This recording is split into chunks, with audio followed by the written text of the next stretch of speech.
It all started like every other wedding morning. Chaos.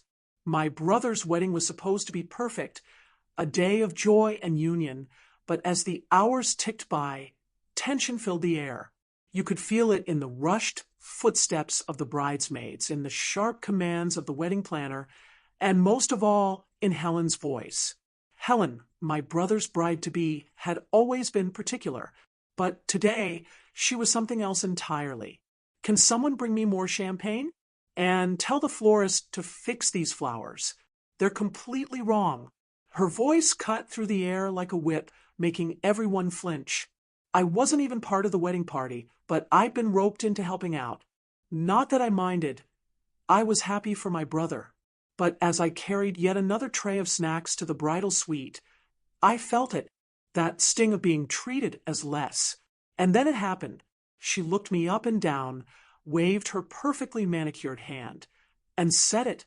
"Oh, look, the servant is here." Time stopped. The room fell silent. My cheeks burned, and I froze, clutching the tray. I wasn't sure if she'd meant it as a joke, or if she even realized what she'd just said. But the damage was done. Her bridesmaids giggled nervously, stealing glances at me, and I wanted nothing more than to disappear. But I didn't. I smiled, a tight, forced smile, and set the tray down without a word. My brother walked in moments later, oblivious to what had just happened. I thought about telling him, but what could I say?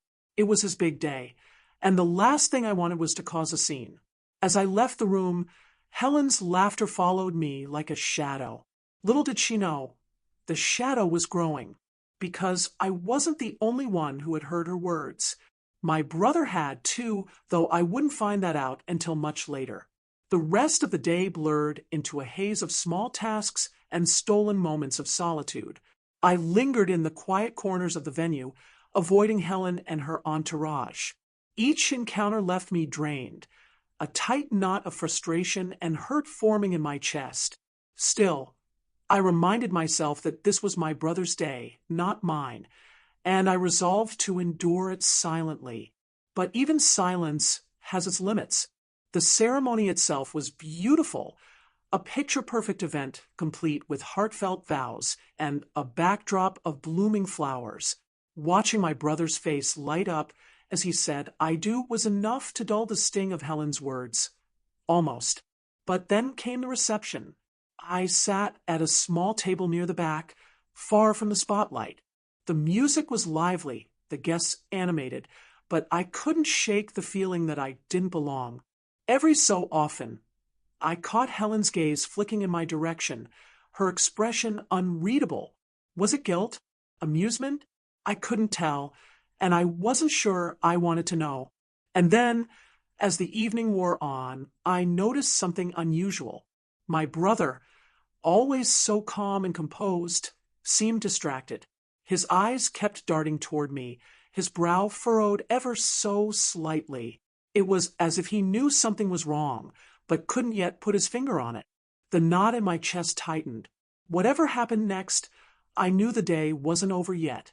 Not by a long shot. If you told me a year ago that I'd be standing in the middle of a wedding reception, feeling like an outsider in my own family, I wouldn't have believed you. My brother and I had always been close, or at least I thought we were. Growing up, we were inseparable, the kind of siblings who shared inside jokes and stayed up late talking about everything and nothing. But things started to change when Helen entered the picture. She was beautiful, confident, and charismatic, the kind of person who could command a room with a single glance. At first, I was thrilled for my brother. He deserved someone amazing, and Helen seemed to be just that. But as time went on, I began to notice cracks in her polished exterior.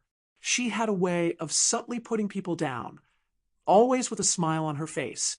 It was never overt, just little comments here and there that left you questioning your own worth.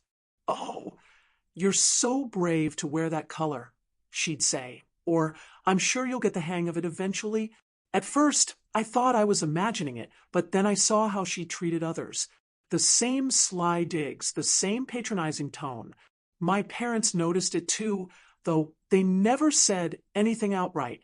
My mother, ever the diplomat, would change the subject whenever Helen's name came up. My father, on the other hand, grew quieter, his usual warmth replaced by a subdued politeness whenever Helen was around. It was as if we were all tiptoeing around her, afraid to upset the delicate balance she'd created. And then there was my brother. He seemed blind to it all, so enamored with Helen that he couldn't see what was right in front of him. Or maybe he did see it, but chose to ignore it. Either way, it hurt. The brother I'd once been so close to was slipping away, and there was nothing I could do about it. Looking back, I realize now that Helen's behavior at the wedding wasn't an isolated incident. It was the culmination of months, maybe even years, of subtle manipulations and power plays. But in that moment, all I could think about was how small she'd made me feel, how she'd turned what should have been a day of celebration into a reminder of my own inadequacies. Little did she know, the story wasn't over yet, because while she might have thought she'd won, there was one thing she hadn't counted on: my brother.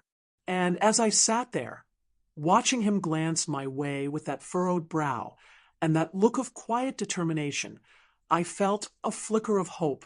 Maybe, just maybe, this day would end differently than I'd imagined. The morning of the wedding had felt like a test of endurance, but the real battle began as the reception kicked into full swing. The venue was stunning, with fairy lights strung from every corner, and a soft golden glow that seemed to wrap around the guests like a warm hug. It was the kind of setting you'd see in a magazine, the kind of day Helen had dreamed about for years. For everyone else, it was a celebration. For me, it felt like walking on eggshells. Helen was in her element, moving through the crowd like royalty. Every gesture, every word she spoke seemed carefully calculated to draw attention. The guests, friends of hers, mostly lapped it up, showering her with compliments that she accepted with a gracious smile. But there was an edge to her, a sharpness beneath the surface that only those closest to her could sense. I watched from the sidelines, nursing a glass of sparkling water, as I tried to fade into the background. I didn't want to be noticed, didn't want to give Helen another reason to single me out.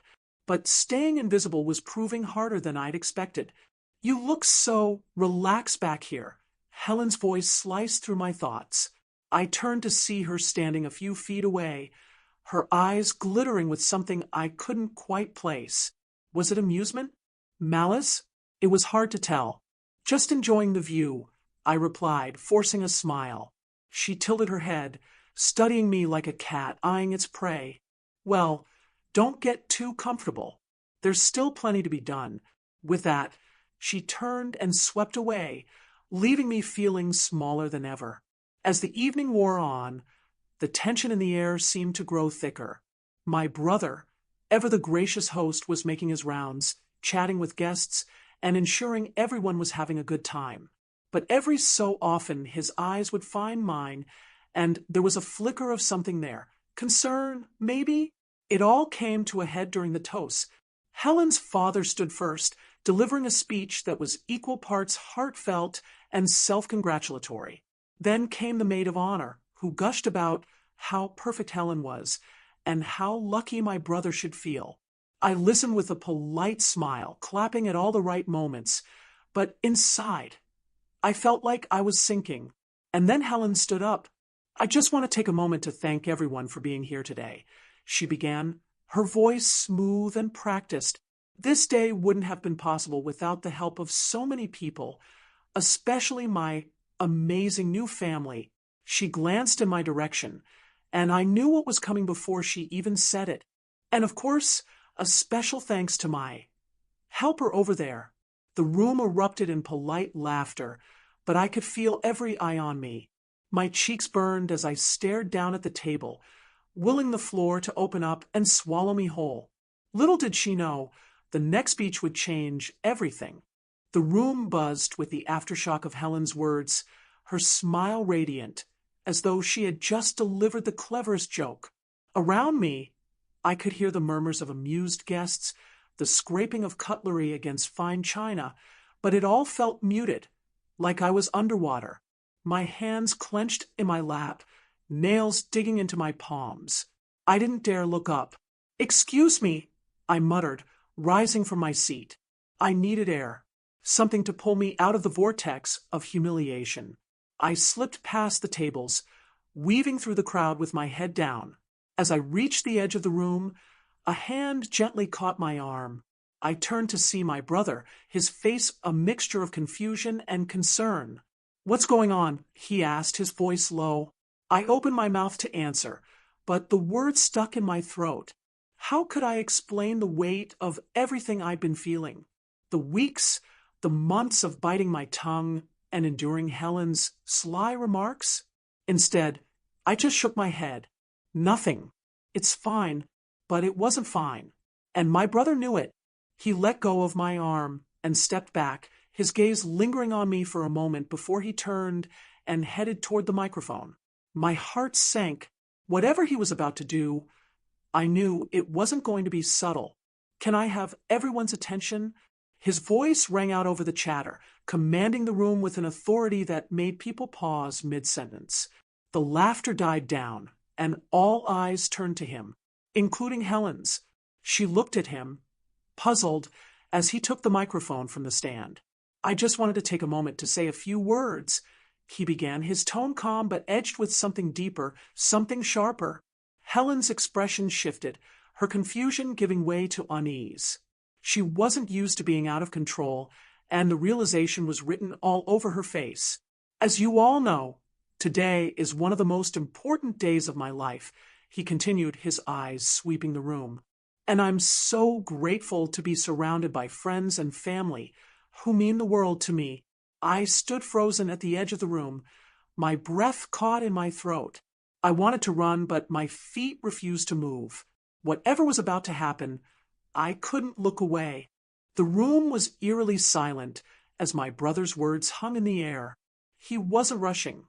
Every sentence was deliberate, every pause heavy, with unspoken meaning. My pulse quickened, each beat pounding in my ears as he continued. "But I think it's important to acknowledge the people who make days like this truly special," he said, his voice unwavering. "The people who give selflessly, who endure more than they should, and who remind us what family really means."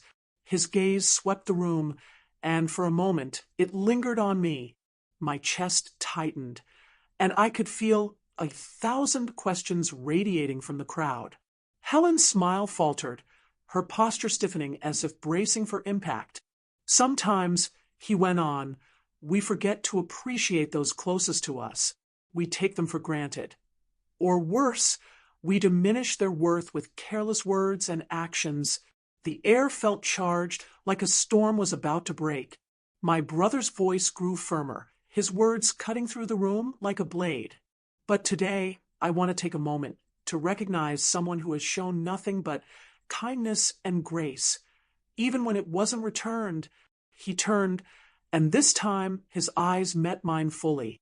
"My sister," he said, his voice softening. "She has been my rock, my confidant, and my greatest supporter, and I owe her more than I can ever say." A ripple of murmurs spread through the crowd. I felt every eye on me, but instead of humiliation, there was something else, a warmth I hadn't expected. My throat tightened, and tears pricked at the corners of my eyes. Helen's face was a mask of barely contained anger. She opened her mouth as if to speak, but my brother wasn't finished. "And so, to my sister," he said, lifting his glass, "thank you for everything. You are not a servant.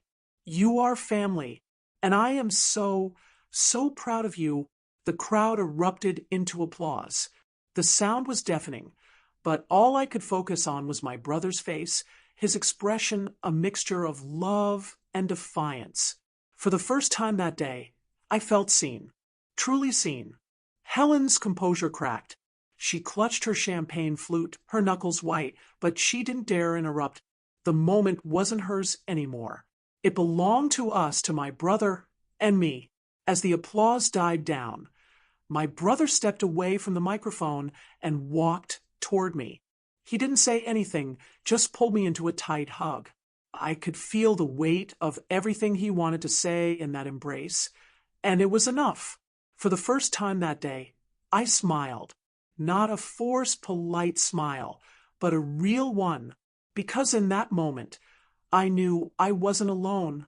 The applause had barely subsided before Helen broke the silence, her voice sharp and trembling. "That was quite a speech," she said, her words cutting through the renewed buzz of conversation. Her face was a mix of indignation and something close to panic, her usually composed demeanor unraveling in front of everyone. My brother, calm and resolute, turned toward her. "It needed to be said," he replied evenly, his gaze unwavering. Helen's lips parted, her hands clenching the back of her chair for support.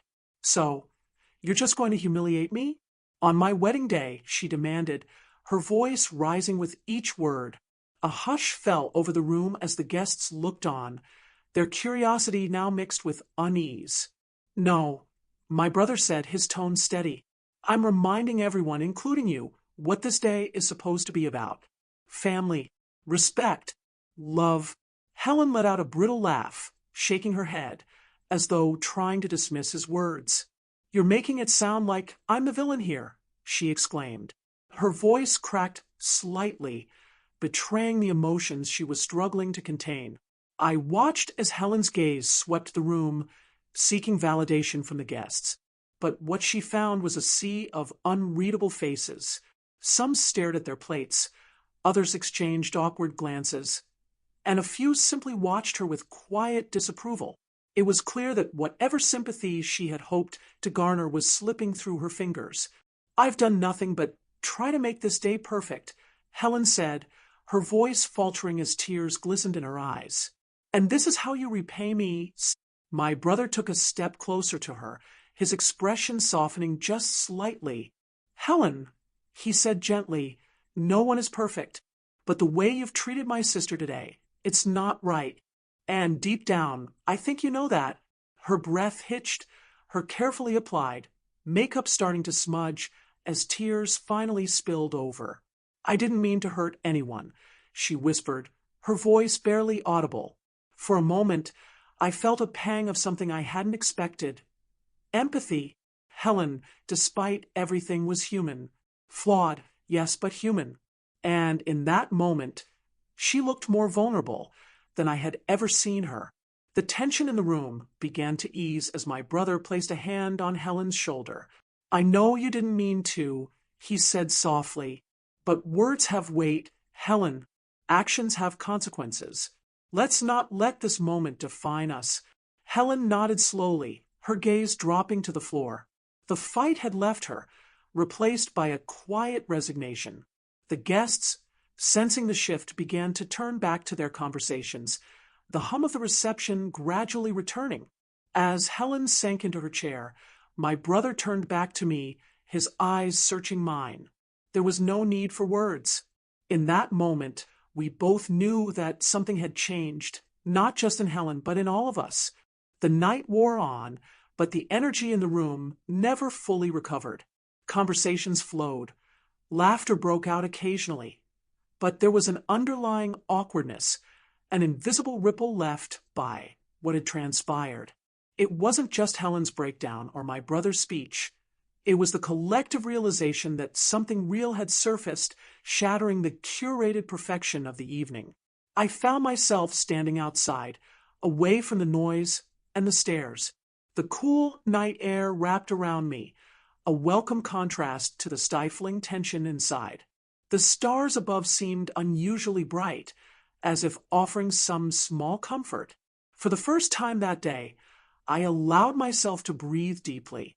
"You okay?" My brother's voice broke the silence, and I turned to see him stepping out onto the terrace. He looked tired, but relieved, the weight of the evening showing in the slump of his shoulders. "I think so," I said, managing a small smile. "You didn't have to do all that, you know." "Yes, I did," he replied firmly, leaning against the railing beside me. "I should have said something sooner. I let her treat you that way for too long." His words settled over me, warm and reassuring. It's not your fault, I said. Helen is complicated. And honestly, I think she's finally starting to realize that. He nodded, gazing out at the dark horizon. She's not a bad person, he said quietly, but she has a lot to learn about what it means to truly be part of a family. We stood there in comfortable silence for a while, the sounds of the reception muffled in the background. It felt like a moment of unspoken healing, a bridge being rebuilt between us. For all the tension and drama of the day, this, standing here with my brother, made it feel worth it. Eventually, he straightened and patted my shoulder. Come back inside, he said. There's still cake, and you know how much Mom would hate it if we didn't stay for that. I laughed, the sound light and genuine. All right, let's go. As we re-entered the reception, the atmosphere seemed a little softer, a little kinder. Helen was seated at the head table, her expression subdued, but not bitter. She caught my eye as we passed, and for a brief moment, I thought I saw the faintest hint of an apology in her gaze. I didn't hold on to it. It wasn't everything, but it was enough. The night ended quietly. Guests filtered out, offering hugs and polite goodbyes. My parents hugged me tightly, their smiles tinged with unspoken pride. And when my brother and I finally parted ways, his words stayed with me. You're my sister. Don't ever let anyone make you feel like less than that. As I drove home that night, the quiet hum of the road beneath the tires offered a soothing rhythm to my swirling thoughts. The events of the day replayed in my mind like a vivid dream, each moment sharpening into clarity. For all the tension, the heartbreak, and the unexpected turns, one truth stood out. Sometimes it takes a moment of raw honesty to reset the course. I thought about Helen, her transformation from confident bride to someone visibly vulnerable had been startling. It was easy to write her off as a villain, but as the hours passed, I found myself wondering if she wasn't just as lost as the rest of us, trying to navigate her place in a family she barely knew. Change is rarely immediate, but the faint glimmer of an apology in her eyes gave me hope. Maybe, over time, she'd understand what my brother had been trying to tell her. And then there was my brother. His speech, his unwavering defense of me. It was more than I'd ever expected, more than I thought I deserved. For so long, I convinced myself that my silence was a sign of strength, that enduring quietly was the best I could do. But he showed me something different.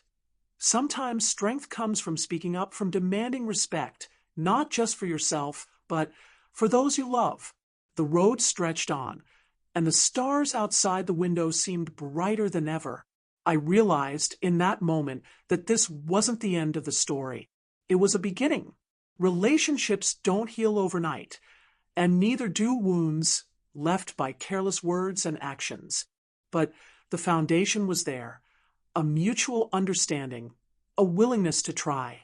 When I finally arrived home, I sat in the car for a moment, letting the stillness settle over me. I thought about what my brother had said. You're my sister. Don't ever let anyone make you feel like less than that. Those words would stay with me, a mantra to carry forward. This story, though personal, isn't just mine. It's a reflection of so many moments we all face, times when we've been hurt, times when we've stood silent, and times when someone has stepped in to remind us of our worth.